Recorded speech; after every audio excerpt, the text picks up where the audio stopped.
اور اے P M S اور اس کے خلاف جمعیت نے اس طرح کیا ہے. تو دیکھیں یہ یاد رکھیں کہ جمعیت کو بی ٹیم کہا جاتا تھا ضیاء الحق کی, اے پی ایم ایس کو نہیں کہا جاتا تھا. یہ بعد جی میں اختراع لوگوں نے جو ایم کیو کے مخالفین ہیں انہوں نے گڑی کی A P M S military regime ماشاء اللہ یا اسٹیبلشمنٹ کی بی ٹیم تھی. جی جی جبکہ اور وہ تھنڈر اسکواڈ نے آپ کے لیے کس طرح سے مسائل کریٹ کیے. I understand. ایک سوال کرنے کا موقع دیں. ایک بات الطاف بھائی کی ایک اور بات کی بھی وہ کروں گا کہ کل اب بھی اگر میں ضیاء الحق کی میں حمایت کرتا ہوا نظر آ رہا ہوں, اور آج بھی میں ضیاء الحق کے چھوٹے بھائی کے ساتھ ہوں, تو آج بڑے میں بھائی کے جہاں پر ساتھ. کھڑا ہوں, آج میں جہاں پر ہوں, تو میرے خیال میں اس کے بعد کم از کم ایسے جو زیرت جو تجربہ ان کا ہے انہیں کم از کم یہ والی بات میرے بارے میں نہیں کہنی چاہیے کہ میں ضیاء الحق کے چھوٹے بھائی کے ساتھ آج میری کوئی نسبت ہے. اگر میری نسبت ہوتی تو میں بہادر آباد میں ہوتا, ایم کیو ایم کا نظم و نسق میرے پاس ہوتا, مجھ سے لے کے کسی اور کو نہ دیا جاتا, اور الیکشن کمیشن میری سربراہی میں میرے خلاف ووٹ نہیں پڑے تھے 24, میرے خلاف فیصلہ نہیں دیتا, اور پھر اس کو اسلام آباد ہائی کورٹ اینڈورس نہ کرتی. تو اس کا مطلب ٹھیک ہے. یہ ساری باتیں میں جب کر رہا ہوں یہ میں ان کی اس کے لیے میں لیکن لوگوں کی کلیریفیکیشن کے لیے کہ اگر میں ضیاء ٹھیک الحق ان کے چھوٹے بھائی سے کوئی نسبت رکھتا تو آج میں اس کیفیت اور اس صورت میں نہ ہوتا. ٹھیک.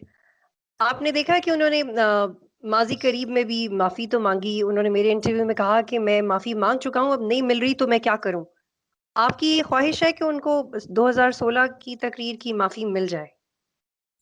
دیکھیے اب ان کا معاملہ میری یا عام مہاجروں کی کسی کی بھی خواہش سے بہت آگے چلا گیا ہے.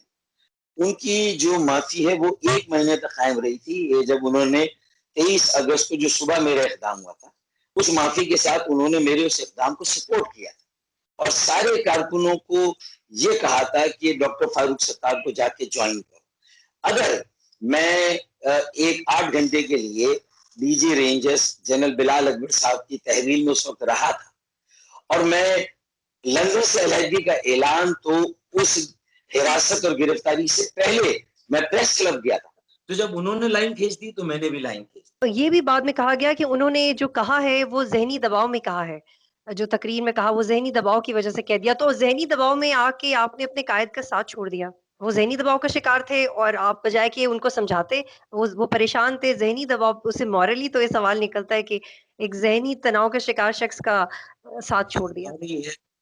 میں آپ کا سوال سمجھ گیا, مجھے پوری آواز نہیں آئی. یہ دیکھیے میں بھی ڈیفینڈ کرتا رہا جب افواج پاکستان اور افواج پاکستان کے جرنیلوں کے خلاف بھی ان کے بیانات آئے, تو میں نے کہا یہاں تک تو میں کہہ سکتا ہوں کہ ہاں کوئی ذہنی دباؤ ہے, ان کی صحت کی ناسازی ہے, اور ظاہر ہے کہ ایسی کیفیت میں اگر وہ ایسی بات کر رہے ہیں تو یہ اتنی قابل گرفت نہیں ہونی چاہیے. اگر ملک پاکستان, ریاست پاکستان, آئین پاکستان کا احترام ہے اور اس کے خلاف کوئی بات نہیں کہی گئی تو میں تو ڈیفینڈ کرتا تھا, اور آخر تک میں نے ہی ڈیفینڈ کیا تھا. ان کی ذہنی دباؤ, حالات کا جبر, اور آپ کی ان سے آخری دفعہ بات کب ہوئی تھی؟ آخری دفعہ ان سے بات کب ہوئی تھی؟ 22 اگست کو 2016 صبح جب ہم ایک کامیاب مذاکرات کا عمل کر کے آئے. پرویز رشید اس وقت وزیر تھے نواز شریف صاحب کی کابینہ میں, اور انہوں نے کہا کہ وہ میرے خیال میں پیر کا دن تھا, اور کہا کہ جمعرات کو نواز شریف آئیں گے, آپ کے بھوک ہڑتالی کیمپ کو وزٹ کریں گے, آپ کی ساری شرائط مطالبات کو مانیں گے, اور آپ کو پانی پلا کے آپ کی ہڑتال کو ختم کریں گے. تو 3 دن اور انتظار کر لیں, اور جو آپ نے مطالبات کہے ہیں وہ سارے مان لیے جائیں گے. میں اس کی تفصیل میں نہیں جا رہا. جو ہم ٹھیک نے ہے, آپ کی کب مطالبات بات ہوئی رکھے, تھی؟ 22 اگست کو 2016 کو آپ کی ان کی تو بات ہوئی تھی. جب میں نے میرے ساتھیوں نے بریف کر دیا انہیں, لیکن ان کی تسلی نہیں ہوئی.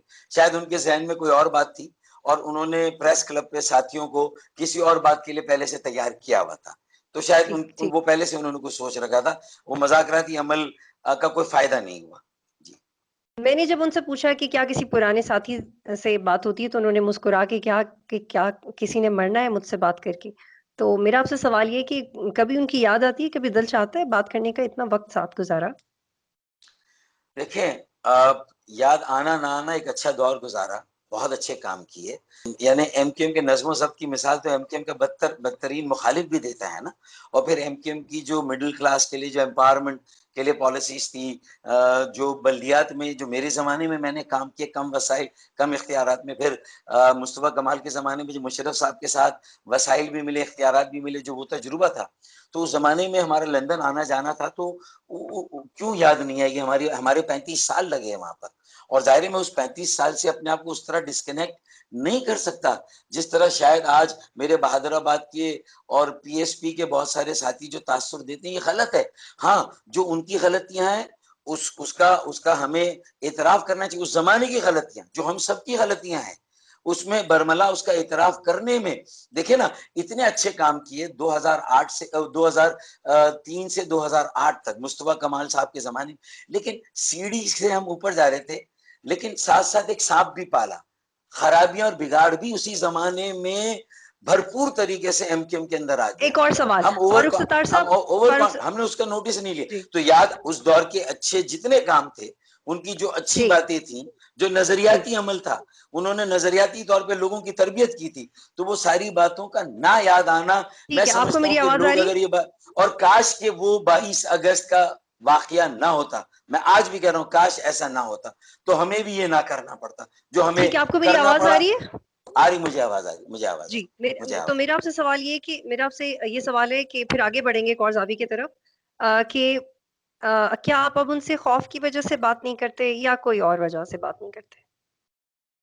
دیکھیں، میں بڑا پریگمیٹک آدمی ہوں اور بہت عملیت پسند اور حقیقت ریئلزم جو انہی کا ہے، یہ ایم کیو ایم کے بانی کا ہی فلسفہ ہے، اور اس میں مجھے معلوم ہے کہ اب جو ان کا معاملہ میری خواہش کا نہیں ہے، یا عام کارکنوں کے یا مہاجروں کی خواہش کا معاملہ نہیں ہے، یہ معاملہ آئین پاکستان، ریاست پاکستان اور پاکستان کے اداروں کا اور عدلیہ کا، کہ جہاں پر ان کے خلاف اور ہمارے خلاف دہشت گردی کی عدالت میں ایک مقدمہ ہے، وہاں پر بھی یہ فیصلہ ہونا ہے، اور وہ مقدمہ جو سیڈیشن کا مقدمہ ہے. تو مجھے اس سے پہلے میں کوئی تبصرہ کروں، میرا یہ کہنا ہے کہ مجھے یہ تھا کہ وہ شاید اپنی آئندہ کی حکمت عملی، اگر انہوں نے معافی مانگی تھی، وہ اس پر قائم رہتے.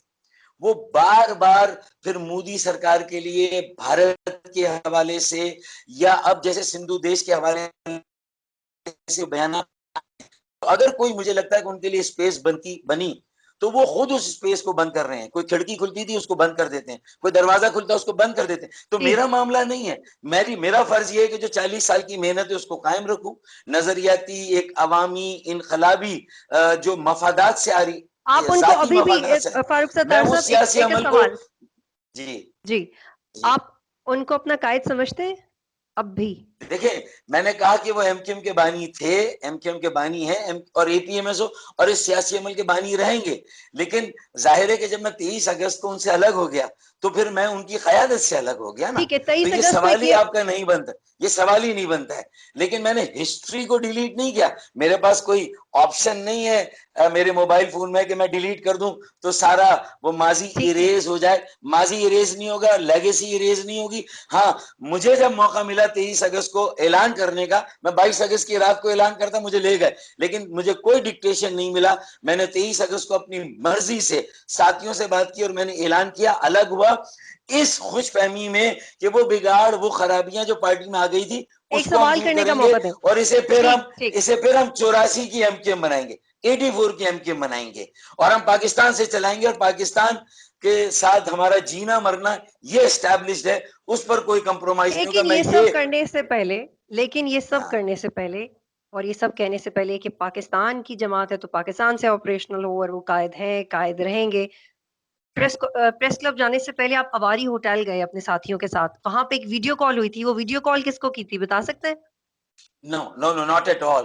ہماری پریس کلب جانے سے، یعنی پہلے تو جب ٹھاکر مجھے لے گیا تو اس دن بھی رات کو میں گیا تھا پریس کلب 22 کو، تو اس سے پہلے تو میں کوئی اواری نہیں گیا. ہم کیمپ جب ہمارا اکھڑ گیا، اجڑ گیا، اور وہاں سے اشتعال انگیزی ہو گئی، اور جس کو جہاں جانا تھا تو میں اپنے گھر آ گیا. میں 90 بھی نہیں گیا، خورشید میموریل ہال بھی نہیں گیا. اور پھر میں نے یہیں سے فیصلہ کر کے 2 ٹیلی فون کال کی، ایک جیو کے جو اینکر ہیں معروف شاہزیب خانزادہ، اور ایک پرویز رشید جو ہم سے بات چیت کے بعد اسلام آباد پہنچے. یہ 2 گواہ ہیں. اور میں نے کہا کہ میں 22 اگست کو یہ واقعہ ہوا تھا، ملک کے خلاف نعرے لگے تھے، اشتعال انگیزی ہوئی، اب میں جا رہا ہوں پریس کلب، اور مجھے شاید گرفتار کر لیا جائے. آپ گواہ رہیے گا کہ میں لندن سے علیحدگی اختیار کر رہا ہوں اور ایم کیو ایم کو لندن سے الگ کر رہا ہوں. تو یہ میں نے فیصلہ اسی دن کر لیا. اور 23 اگست کو جب اچھا پھر مجھے لے گئے 8 گھنٹے مجھے رینجرز کی تحویل میں ہیڈ کوارٹرز میں رکھا گیا. جب میں واپس آیا تو صبح میں نے یہ اعلان کر دیا پریس کلب پہ اور صحافیوں کو, میڈیا کو, کہ میں شام کو 3 یا 4 بجے پریس کانفرنس کروں گا. میں شاید 4:30 5 بجے پہنچا اور جو میں نے فیصلہ کیا تھا میں نے ساتھیوں سے کہا. ہاں اس سے پہلے میں نے وہاں میٹنگ کی آواری میں, تو وہاں پر میرے وہ سارے ساتھی نسرین جلیل تھی, خواجہ سہیل تھے, ارشد وورا تھے, اور اس کے علاوہ خواجہ اظہار الحسن تھے, اور سنجے پروانی تھے. میرے جو بھی ساتھی اس دن میرے ساتھ آ کے جنہوں نے مجھے فون کیا میں نے سب کو وہاں بلا لیا, اپنے فیصلے سے آگاہ کیا. ہاں حیدر عباس رضوی سے میری فون پر بات ہوئی تھی جو کہ پاکستان میں نہیں تھے. میں نے ان سے بھی مشورہ کیا کہ میں پریس کلب جا آپ رہا نے ہوں. ویڈیو کال حیدر عباس رضوی سے کی تھی؟ ویڈیو کال نہیں تھی, ویڈیو کال نہیں تھی, ویڈیو کال بالکل نہیں تھی, ویڈیو کال نہیں تھی, آڈیو کال تھی. اور حیدر عباس رضوی سے بھی مشورہ کیا اور ساتھیوں سے مشورہ کیا جو وہاں موجود تھے. اور مجھے ہاں ندیم نصرت کا فون آیا تھا لندن سے, جو 22 اگست کو الطاف حسین صاحب سے آخری رابطہ ہوا صبح, پرویز رشید صاحب سے جو ڈائلاگ ہوا اس کے بعد, اور 23 اگست کو جب ہم پریس کلب جا رہے تھے سب, تو ندیم نصرت کی کال آئی اور انہوں نے کہا کہ دیکھیں ایک معافی نامہ بھی آ گیا ہے تو آپ اس کا بھی ذکر کر دیجیے گا. تو میں نے کہا بھائی اب میری مرضی ہے کہ میں اس کا ذکر کروں نہ کروں, اگر آ گیا ہے وہ ریکارڈ پر موجود ہے, اور اگر انہوں نے میری حمایت کا اعلان کیا تو کارکنوں کے لیے ان کی طرف سے بھی ہدایت ہے. میں نے تو ایک فیصلہ کر لیا, میں تو وہ اعلان کرنے جا رہا ہوں. ٹھیک ہے, ایک اور سوال کرنے کا آپ کا جواب آ گیا, بہت آپ کا کلیئر جواب آ گیا. فاروق ستار صاحب, جو سندھ اسمبلی میں قرارداد پیش کی جا رہی تھی اس تمام واقعات کے بعد, تو تب اس میں آرٹیکل 6 نہیں تھا, پین سے آرٹیکل 6 شامل کیا گیا تھا. یہ کن 2 ایم پی ایس کے کہنے پہ آپ نے پین سے آرٹیکل 6 شامل کروایا تھا؟ نہیں, میں نے نہیں کروایا. دیکھیں قومی اسمبلی اور سینٹ میں جو قراردادیں آئی تھی, اللہ کے فضل و کرم سے یہ میری ایک سیاسی حکمت عملی تھی کہ میں نے غدار کا لفظ یا آرٹیکل 6 کو انووک کرنے کی بات نہیں کی. میں نے کہا کہ جو انصاف کے تقاضے وہ پورے ہو, جو ایک عدالتی عمل ہے وہ پورا ہونا چاہیے, اور اس میں جو ملک جو کچھ اس دن ہوا نہیں ہونا چاہیے تھا. میں نے تقریر کی, میری قومی اسمبلی کی تقریر ہے, اور جو قرارداد پاس کی اس میں آرٹیکل 6 کا ذکر نہیں تھا. یہ میری ایک سیاسی سوجھ بوجھ تھی جس پر میں نے P M L N, P T I, Peoples Party اور اے این پی سب کو, جماعت اسلامی سب کو, جے یو آئی کو قائل کر کے آرٹیکل 6 کا ذکر نہیں آنے دیا. لیکن میرے ساتھی جو صوبائی اسمبلی میں تھے وہ بے بس ہو گئے شاید, کون مراد تھے علی وہ, کون تھے؟ اور پیپلز پارٹی, اور انہیں مجبوراً وہ ڈالنا پڑا. میں نے آخر تک کوشش کی کہ وہ آرٹیکل 6 کا ذکر نہ آئے. پھر میں نے کہا سردار احمد, فیصل سزواری, خواجہ اظہار, اب تم لوگ جو مناسب سمجھو, تم کیپٹن ہو وہاں کے, میں یہاں سے بیٹھ کے تمہیں میں فون پہ کوئی گائیڈ کروں اگر تم سمجھتے. تو میں نے کہا کہ ان کی قرارداد کو بھی تم پاس کرو اور اپنی قرارداد میں آرٹیکل 6 ان تینوں نے آرٹیکل 6 لگوایا, ان دیکھیں تینوں میں نے نے آرٹیکل 6 تینوں نے ڈلوایا. لگوایا, پیپلز پارٹی نے, پیپلز پارٹی نے لگوایا, مراد علی شاہ نے لگوایا, بلاول بھٹو, بلاول زرداری, بلاول بھٹو زرداری نے لگوایا. اور وہی بلاول بھٹو بعد میں کہتے ہیں کہ جب الطاف حسین صاحب کی تقریروں پر اور ان کی اظہار رائے کی آزادی پر پابندی لگی, کاش ہم اس وقت ان کا ساتھ دیتے ہیں. تو دیکھیں بہت سارے لوگوں کو بہت ساری باتوں کا ریگریٹ اور ریپینٹ بعد میں ہوتا ہے. جو قومی سیاست کر رہے ہیں وہ بعد میں بہت ساری باتیں سوچتے ہیں. میں کسی پر الزام نہیں رکھ رہا, لگوایا پیپلز پارٹی نے, انہوں نے مجبور کیا میرے ایم پی ایس کو, ورنہ انہوں نے کہا کہ پھر ہم آپ کی قرارداد کو پاس نہیں کریں گے. خواجہ اظہار الحسن اور سردار شاہ, یہ آپ کے 2 ایم پی ایس تھے جو انوالو تھے. سردار احمد صاحب, فیصل سزواری اور خواجہ اظہار الحسن. لیکن میں ان کو بلیم نہیں کر رہا, وہ تینوں نے کہا کہ ہم یہاں حالات, ہماری قرارداد پاس نہیں ہوگی, ان کی پاس ہو جائے گی, اور ہم ان کی قرارداد کو سپورٹ نہیں کریں گے تو لگے گا کہ ہم لندن سے ملے ہوئے ہیں. وہ ان کی اس وقت سوچ اور موقف تھا. تو میں نیوٹرل ہو گیا. میں نے کہا بھائی دیکھیں میں نے آرٹیکل 6 نہیں لگنے دیا, آپ جو مناسب سمجھے وہاں پر کریں. انہوں نے مجھ سے مشورہ کیا تھا, لیکن مجھے لگا کہ وہ مجبور ہیں اور اس کے علاوہ ان کے پاس کوئی راستہ نہیں, ورنہ اسی لیے طلب ہو گئی قرارداد اور آرٹیکل 6 آ گیا. آرٹیکل 6 نہ آتا اچھا تھا. قومی اسمبلی اور سینٹ کی قرارداد میں نے نہیں آنے دیا تھا. تھوڑا اور آگے بڑھتے ہیں, ایک اور زاویہ گفتگو میں شامل کرتے ہیں. اب آپ ان کے بارے میں ایک بہت کیوروسٹی ہے کہ پوری پارٹی ایک طرف تھی، ووٹرز لیگیسی ایک طرف سے، لیکن کامران ٹسوری کے ساتھ آپ کی جو ایسوسیشن تھی اس نے آپ کے لیے بھی مسائل پیدا کیے اور ایونچولی وہ بھی پارٹی کا حصہ نہیں رہے. ایسی کون سی گدڑ سینگی تھی ان کے پاس؟ لوگوں کے ذہنوں میں یہ سوال ہے. دیکھیں یہ ڈراپ سین تھا جو آپ نے دیکھا، پوری فلم آپ نے نہیں دیکھی. میری خوش فہمی تو چند دنوں کے بعد ہی دور ہو گئی کہ میں ایم کے میں اصلاحات لاؤں گا. جو ماضی میں غلطیاں دانستہ یا نادانستہ سرزد ہوئی ہیں، جو پارٹی پر الزامات لگے ہیں، اس میں کچھ افراد کا اگر ان الزامات سے تعلق ہے، پوری پارٹی کو اس پر بلیم نہیں کیا جا سکتا. پارٹی کے اس پرسیپشن از اسٹرانگر دین ریالٹی، اور اس پرسیپشن کو لے کر پوری ایم کیو ایم پر بین لگنے والا تھا. میرے 23 اگست کے عمل سے شاید وہ بین کا عمل جو ہے وہ نہیں ہوا اور ایم کیو ایم کو ایک موقع ملا.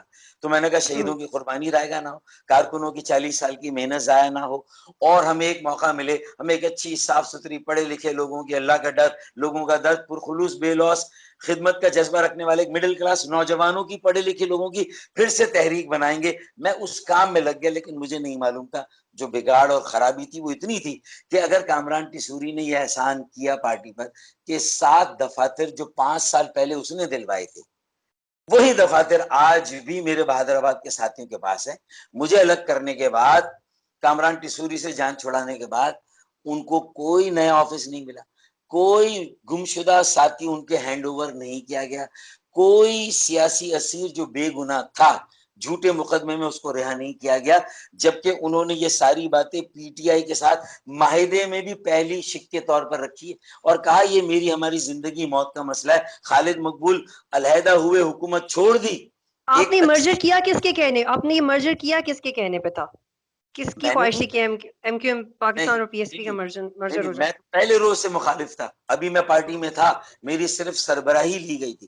الیکشن بھی میں نے جا کے ان کے ساتھ لڑا، الیکشن میں بھی میں ان کے ساتھ کھڑا ہوا. خالد مقبول کی سربراہی میں ہم سب نے الیکشن لڑا، تاکہ یہ نہ ہو کہ میری وجہ سے انتشار ہے، میری وجہ سے تقسیم ہے. میں کامران ٹسوری کو چھوڑ کر پارٹی میں دوبارہ چلا گیا تھا، اور میں نے ایک رابطہ کمیٹی کے رکن کے طور پر، اور میں نے اپنے لیے کہا، میں نے بیک کیا کہ مجھے قومی اسمبلی کا الیکشن نہیں لڑنا، کیونکہ یہ الیکشن ہمارا نہیں ہے، ہمیں نہیں لڑنا چاہیے. اس الیکشن کو ہم جانے دیں، اپنی طاقت کو مٹھی میں رکھیں، ورنہ ہمارے انتشار، تقسیم اور لندن سے علیحدگی کو جواز بنا کر ہمیں. لیکن کیا ابھی اب بعد میں تو آپ کو علیحدگی اختیار کرنی پڑ گئی، آپ پہ پارٹی ڈسپلن کا معاملہ بھی آیا. میں پہلے آپ سے سوال پوچھنا چاہ رہی ہوں کہ جب مرجر ہوا تھا تو کس پاکستان تحریک انصاف کے رکن کے گھر پہ ہوا تھا کراچی میں، جس کو سیف ہاؤس بھی کہا بعد میں؟ دیکھیں، پہلی بات تو یہ کہ میں اس عمل میں شامل ہی نہیں تھا. اس فیصل پر واڈا تو کے گھر میں؟ نہیں نہیں نہیں نہیں نہیں ایسا بالکل نہیں ہے. یہ جو مرجر، کون سے مرجر کی بات کر رہی ہیں؟ پی ٹی آئی جو کے ساتھ؟ ایم کیو ایم اور پی ایس پی کا جو مرجر ہوا تھا. اچھا، وہ مرجر نہیں تھا، وہ الائنس. دیکھیں، مرجر کا مطلب تو انضمام، کوئی نئی پارٹی بناتے. وہ ہوں الحاق، اس ٹھیک علاق ٹھیک. کا ایک بیک گراؤنڈ ہے، ایک حالات کا جبر تھا. ہمیں اسپیس نہیں مل رہی تھی، 7 دفاتر سے زیادہ نہیں مل رہے تھے، لاپتہ ساتھی بازیاب نہیں ہو رہے تھے. کچھ ایسے مشترکہ دوست، سوشلائٹ، صنعت کار، تاجر، کاروباری، دانشور ایسے ہوتے ہیں سینئر صاحب، جو بار بار یہ مشورہ دے رہے تھے کہ فاروق بھائی کوئی ایسا کام کریں کہ پی ایس پی کے ساتھ کوئی آگے کے لیے سیاسی الحاق قائم کرے. لیکن تو وہ سیاسی غلطی بن گیا نا، وہ ایک سیاسی غلطی جو بن. سیاسی غلطی تھا، بالکل میں نے تو 24 گھنٹے میں ریئلائز کیا اپنی اس غلطی کو، اور اس میں کوئی میں نے کسر نہیں چھوڑی، اور میں نے تو کیا اب 24. آپ کا سیاسی سفر دوبارہ شروع ہونے جا رہا ہے؟ یہ بھی رپورٹس ہیں کہ آپ کی ملاقاتیں ہو رہی ہیں اور ڈی ایف ایس ریٹرنز کے نام پہ ایک پیپر تیار کیا جا رہا ہے، اس کے نکات شیئر کریں گے؟ ایسا کچھ ہے؟ سوال ہی نہیں پیدا ہوتا. دیکھیے، سوال ہی نہیں پیدا ہوتا کہ میری سیاست اب شروع، میری سیاست کبھی ختم نہیں ہوتی. میرے خیال میں پاکستان کا یہ منظرنامہ ایسا ہے کہ جس میں ہمارا میڈیا بھی بدقسمتی سے ان لوگوں کو زیادہ دیکھتا ہے جن کے پاس کوئی پولیٹیکل باقاعدہ پارٹی رجسٹرڈ ہو، یا جو قومی اسمبلی، سینٹ یا صوبائی اسمبلی میں جن کی کوئی نمائندگی ہو، تو ان کے ساتھ میڈیا کا ایک انٹریکشن رہتا ہے. لیکن میں یہ گارنٹی سے کہتا ہوں کہ 5 سال، اگر 3 سالوں میں 2018 سے میری ایم کیو ایم سے علیحدگی ہوئی، لیکن میں نے نئی پارٹی نہیں بنائی، ملک نہیں چھوڑا، سیاست نہیں چھوڑی. میں آپ ان کی 3 سال، ملاقاتیں نہیں ہو رہی؟ آپ کی ملاقاتیں ہو رہی ہیں؟ نہیں، میری ملاقاتیں کسی سے نہیں ہو رہی ہے، کسی سے نہیں ہو رہی ہے.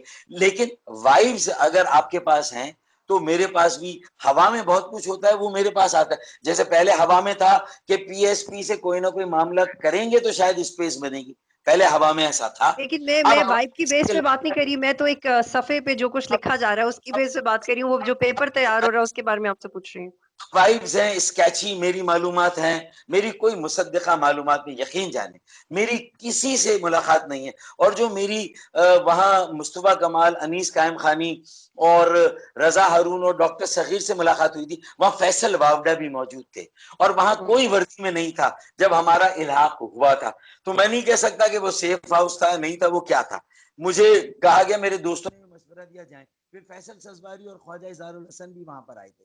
پھر باقی مذاکرات اور معاملات انہوں نے ان کے ساتھ طے کیے. اب وہ نیم رضامندی تھی نہیں تھی، وہ نیم دلی تھی یا وہ، لیکن 24 گھنٹے میں آپ سمجھ گئی کہ مجھے محسوس ہو گیا کہ یہ ایم کیو ایم کو ختم کرنے کی سازش ہے. میں نے ریئلائز کیا کہ یہ غلطی ہوئی ہے. اور پھر عامر خان بھی میرے ساتھ نہیں تھی اس فیصلے میں، وہ ملک سے باہر تھی. انہوں نے وہاں سے کہا انا للہ نہیں لاجون. اس کا مطلب یہ تھا کہ ایک طرف مجھے پی ایس پی کی طرف دھکیلا گیا حالات کے جبر نے، کچھ مشترکہ دوستوں نے، اور دوسری طرف عامر خان کے ہاتھوں میں ایم کیو ایم جا رہی تھی. آخری سوال فاروق ستار صاحب، آخری سوال. عمران فاروق قتل کیس میں الطاف حسین اشتہاری ہیں، وہ کہتے ہیں کہ میں تو اس میں شامل نہیں تھا، ان کی بیوہ نے جس شخص کو سب سے پہلے کال کی تھی وہ میں تھا، لیکن وہ اشتہاری ہیں پاکستانی عدالت کے مطابق. آپ کے مطابق وہ کیا ہے، انوالوڈ ہے اس میں یا نہیں؟ دیکھیں، میں کبھی بھی شک کی بنیاد پر کوئی بات کرنے کا قائل نہیں.